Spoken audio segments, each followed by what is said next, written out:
Assalamualaikum warahmatullahi wabarakatuh. Saya Lia Amalia Kartika. Pada kesempatan kali ini, saya akan membahas tentang akuntansi biaya.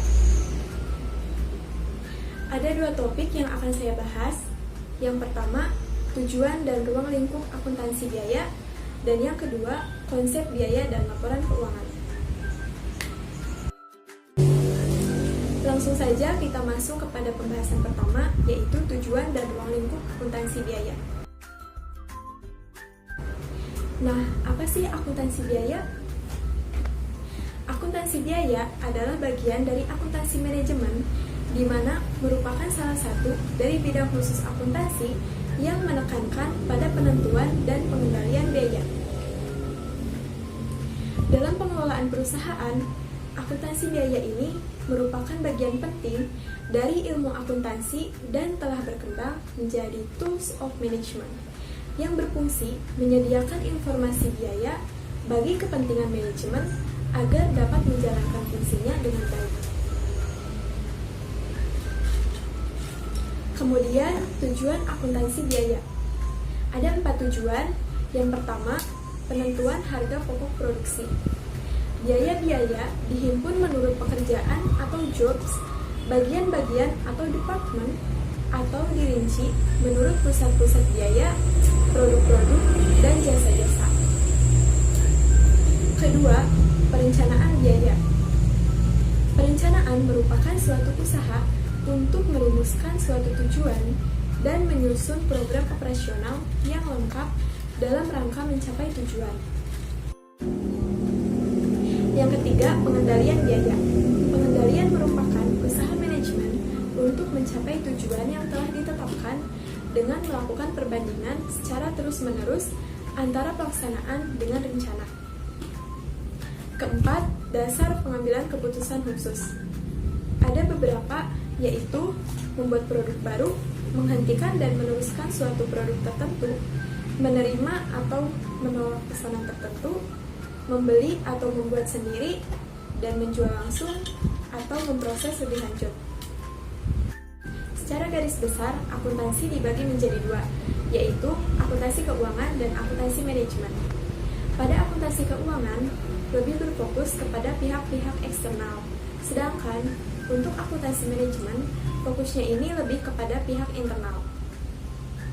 Selanjutnya, kita akan melihat perbedaan antara akuntansi keuangan dengan akuntansi manajemen. Dilihat dari 6 aspek pembeda. Aspek yang pertama, dari segi pemakai laporan. Pada akuntansi keuangan, ini lebih kepada pihak eksternal, misalnya kreditur, investor, dan pemerintah. Sedangkan, untuk akuntansi manajemen, lebih kepada pihak internal, contohnya manajer perusahaan dan manajemen perusahaan. Yang kedua, dari segi standar penilaian. Akuntansi keuangan menggunakan prinsip-prinsip akuntansi yang wajib. Seperti kita ketahui, ada standar akuntansi keuangan atau PSAK. Dan untuk internasionalnya itu, ada IFRS. Sedangkan untuk akuntansi manajemen, tergantung kebijakan pimpinan masing-masing perusahaan. Jadi, satu perusahaan dengan perusahaan yang lainnya bisa saja memiliki kebijakan yang berbeda-beda. Selanjutnya, dari segi perspektif atau cangkupan informasi. Pada akuntansi keuangan, data yang digunakan adalah data perusahaan secara keseluruhan. Sedangkan, untuk akuntansi manajemen, data disajikan atas dasar bagian, departemen, unit, cabang, dan lain-lain. Kemudian, dari segi sifat laporan, akuntansi keuangan bersifat historis, yaitu melaporkan kejadian-kejadian yang sudah terjadi. Contohnya saja, transaksi yang sudah terjadi. Sedangkan, pada akuntansi manajemen, melaporkan prospek masa depan. Nah, kemudian, dari segi jenis informasi, akuntansi keuangan hanya mencakup informasi tentang keuangan. Sedangkan untuk akuntansi manajemen, jenis informasinya ini bisa keuangan dan non-keuangan. Kemudian, dari segi periode laporan. Pada akuntansi keuangan ini dilaporkan secara periode. yaitu sudah ditentukan oleh perusahaan, misalnya per tahun. Sedangkan untuk akuntansi manajemen, sifatnya ini lebih fleksibel. Jadi, kapanpun dibutuhkan, misalnya per bulan, triwulan, atau per semester. Kemudian, hubungan akuntansi biaya dengan akuntansi keuangan dan akuntansi manajemen. Yang pertama, hubungan akuntansi biaya dengan akuntansi keuangan. Ini tercermin pada tujuan akuntansi biaya untuk penentuan harga pokok produk dan sekaligus penentuan nilai persediaan, di mana hal ini berhubungan dengan penyusunan laporan keuangan, yaitu laporan posisi keuangan atau yang kita kenal dengan neraca, dan laporan laba rugi yang merupakan pertanggungjawaban manajemen kepada pihak-pihak luar. Jadi, hubungan akuntansi biaya dengan akuntansi keuangan ini bisa kita lihat dari laporan posisi keuangan dan laporan laba rugi. Kemudian, hubungan akuntansi biaya dengan akuntansi manajemen. Ditinjau dari aspek manajemen, akuntansi biaya membantu manajemen untuk menentukan biaya yang seharusnya terjadi untuk menghasilkan suatu unit produk, sejumlah produk, dan suatu tingkat kegiatan tertentu. Akuntansi biaya juga dapat menghasilkan informasi biaya yang relevan kepada manajemen untuk membuat berbagai keputusan khusus. Kemudian, 3 kelompok manajemen dalam organisasi perusahaan.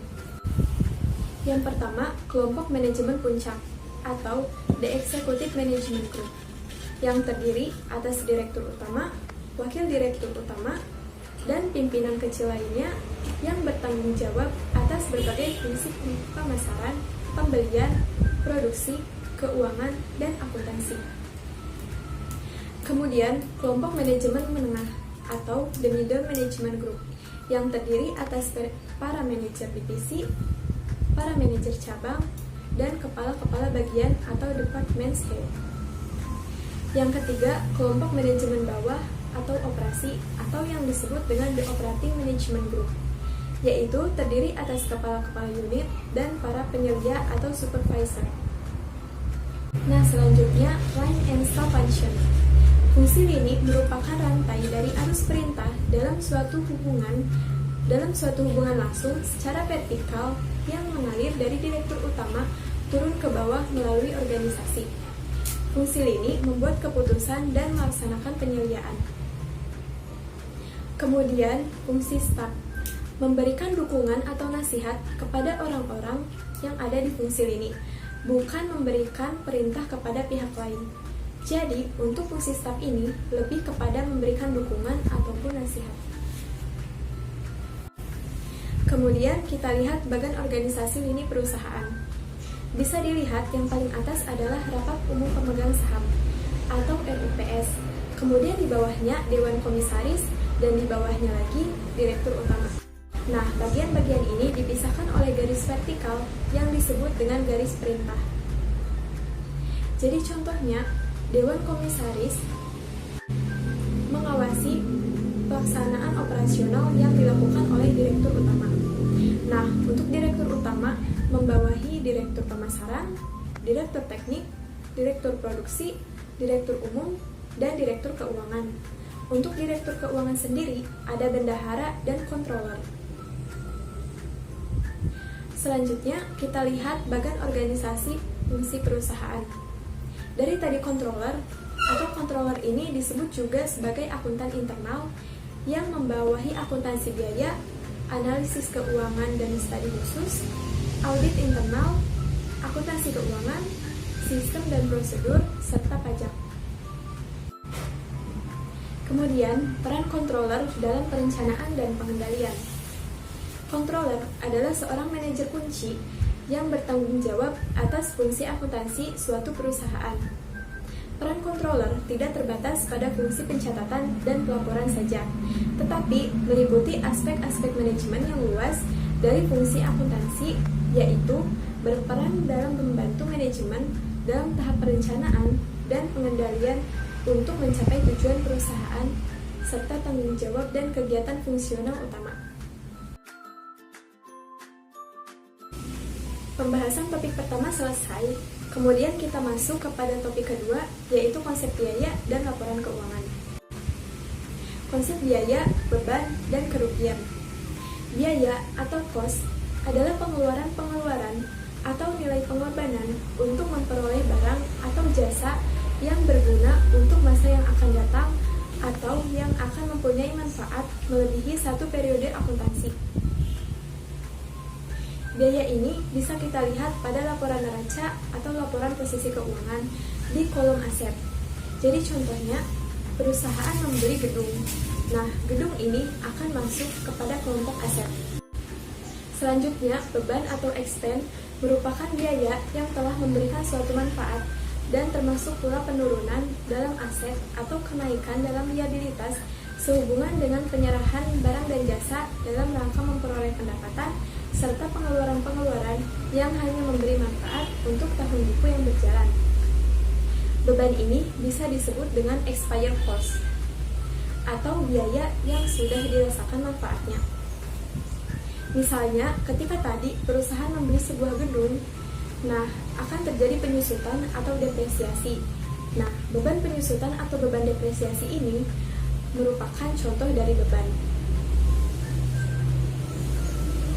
Kemudian, kerugian atau loss adalah biaya yang timbul ketika barang atau jasa diperoleh pada hakikatnya tidak mempunyai nilai sama sekali atau tanpa manfaat apa-apa karena kondisi-kondisi tertentu. Nah, kondisi-kondisi tertentu ini contohnya adalah selisih kurs dan bencana alam. Kemudian, klasifikasi biaya. Berdasarkan produk, biaya diklasifikasikan menjadi 3, yaitu ada biaya bahan baku langsung atau direct material cost, biaya tenaga kerja langsung atau direct labor cost, dan biaya overhead pabrik atau factory overhead. Biaya bahan baku langsung adalah biaya perolehan dari seluruh bahan baku langsung yang menjadi bagian utama dari sebuah produk atau barang jadi. Contohnya ini adalah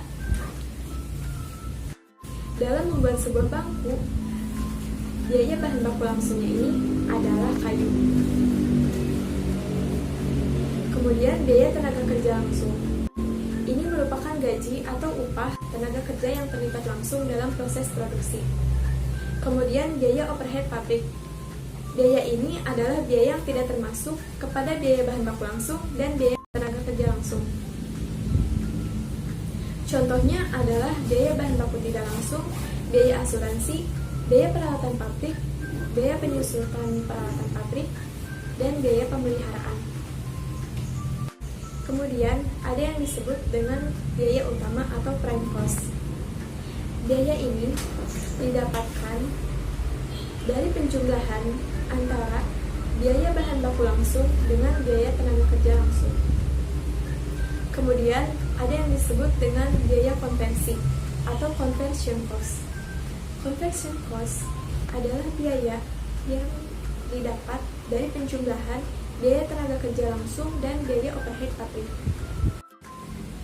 Kemudian, berdasarkan departemen, dibagi menjadi 2, yaitu departemen produksi atau production department dan departemen pendukung atau supporting department.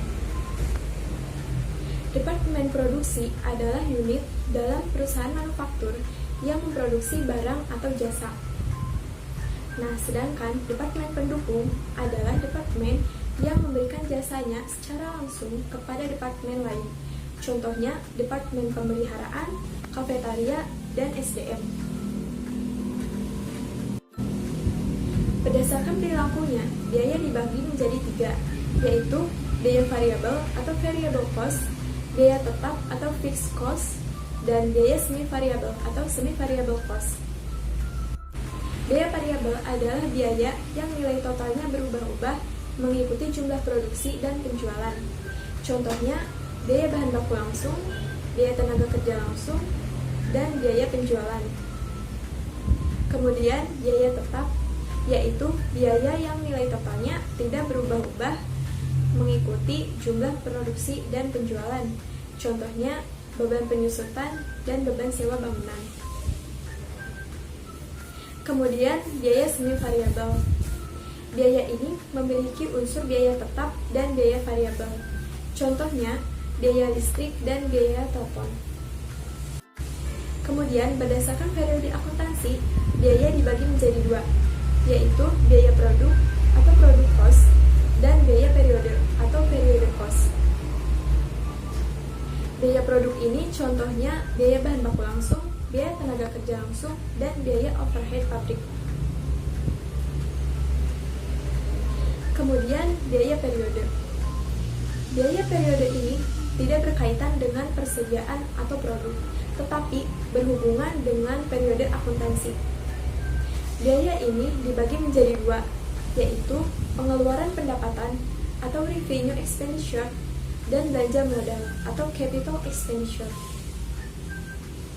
Untuk pengeluaran pendapatan, ini masa manfaatnya satu periode akuntansi. Contohnya, biaya pemeliharaan mesin dan peralatan pabrik. Nah, sedangkan untuk belanja modal, ini memiliki masa manfaat lebih dari satu periode akuntansi, yang awalnya dicatat sebagai aset, kemudian akan berubah seiring waktu menjadi beban. Contohnya, gedung dan pembelian kendaraan. Dan yang terakhir, berdasarkan fungsi manajemen atau kegiatan fungsional. Dibagi menjadi tiga, yaitu biaya produksi, biaya penjualan, biaya umum atau administrasi. Biaya produksi yaitu biaya yang terjadi untuk menghasilkan produk sampai produk tersebut siap dijual. Nah, biaya penjualan adalah biaya yang terjadi untuk menjual produk maupun jasa. Kemudian, biaya umum atau administrasi adalah biaya yang terjadi untuk mengendalikan atau menjalankan perusahaan.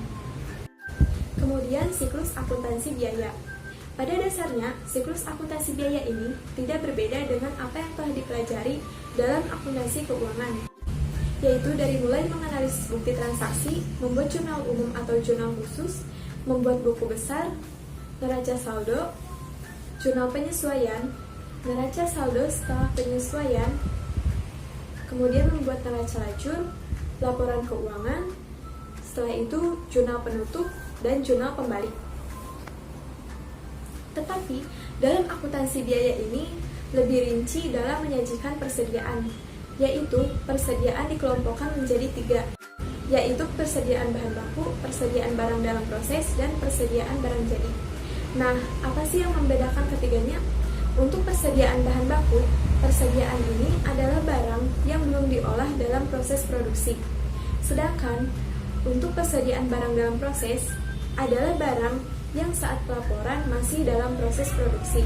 Untuk persediaan barang jadi adalah barang yang saat pelaporan sudah siap untuk dijual. Kemudian dokumen sumber. Untuk pembelian dan penerimaan bahan baku langsung dan tidak langsung, dokumen sumbernya adalah faktur pembelian, order pembelian, bukti permintaan pembelian, dan bukti penerimaan barang. Kemudian, untuk permintaan atau pemakaian bahan baku langsung dan tidak langsung untuk produksi, dokumen sumbernya adalah bukti permintaan bahan baku atau material requisition. Kemudian, untuk pengembalian bahan baku langsung dan tidak langsung ke pemasok atau supplier, dokumen sumbernya adalah nota debit. Untuk pengembalian bahan baku dari produksi ke gudang, dokumen sumbernya adalah slip pengembalian bahan. Untuk pembuatan daftar gaji dan upah, dokumen sumbernya adalah kupon waktu atau daftar waktu serta kartu. Untuk pembebanan gaji dan upah, dokumen sumbernya adalah kupon waktu atau daftar waktu serta kartu. Untuk overhead pabrik, dokumen sumbernya adalah slip penentuan alokasi biaya penyusutan dan asuransi, faktur, surat penagihan untuk listrik, air, telepon, dan lain-lain. Kemudian kita masuk kepada laporan beban pokok penjualan.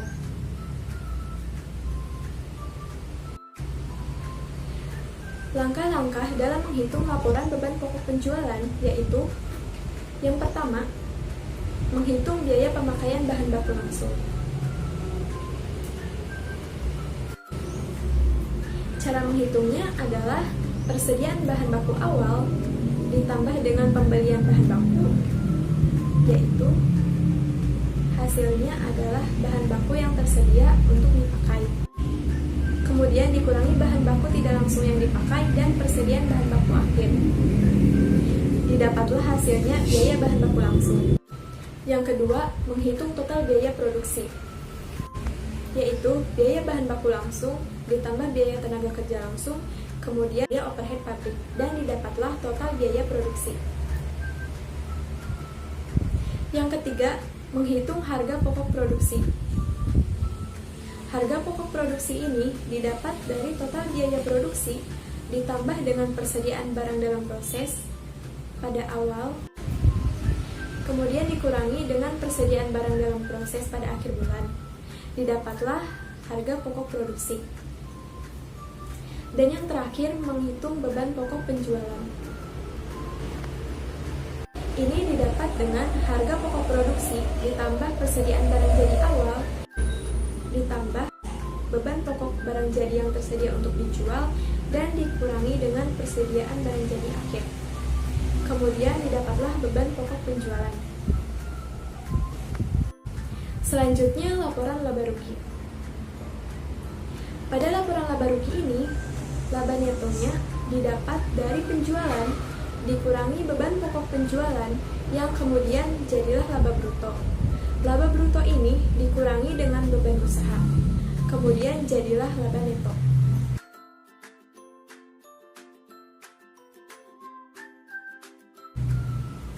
Sekian yang dapat saya sampaikan. Mohon maaf apabila ada salah kata. Wassalamualaikum warahmatullahi wabarakatuh.